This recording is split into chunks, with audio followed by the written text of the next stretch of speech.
এই দাদাৰজনৰ কথা শুনকচোন, কথাকেইটা কিন্তু নোহোৱা নহয় কিন্তু দেই, কথাকেইটা শুনিও ভাল লাগিলে। একলা আমাৰ ভুল নাই, আমাৰ সৰুতে এটা কথা ভাবছো, আমি যে জীৱনত উন্নতি কৰিব পৰা নাই, একলা আমাৰ ভুল নাই, আমাৰ সৰুতে পঢ়া চিষ্টেমতে ভুল আছে।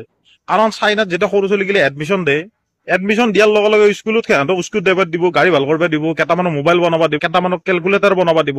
আৰু আমাৰ স্কুলত দিয়াৰ লগে লগে হল্ল উঠিল টকৰ গছত লগে খতম হ'ব। আবে হল্ল টকৰ গছতে উঠিল নে নাৰিকল গছতে উঠিল, আমাৰ জানিবলাগে কি আছে? আমি বানমান নেকি? তাৰ পিছত পঢ়াব হালধীয়া চৰাই বাওধান খালে, খাউদৰ পুতেকে নাও মেলি দিলে।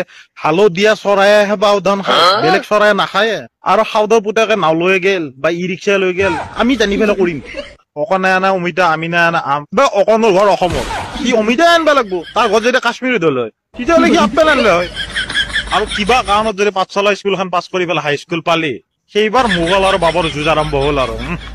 মোগলে ক'ত যুঁজ কৰিছিল, বাবৰ কেতিয়া আহিছিল, মোগলে কাক কেতিয়া কেনেকে মাৰছিল, না আমাৰ এই প্ৰেজেন্টৰ শেষ হব কাম কি?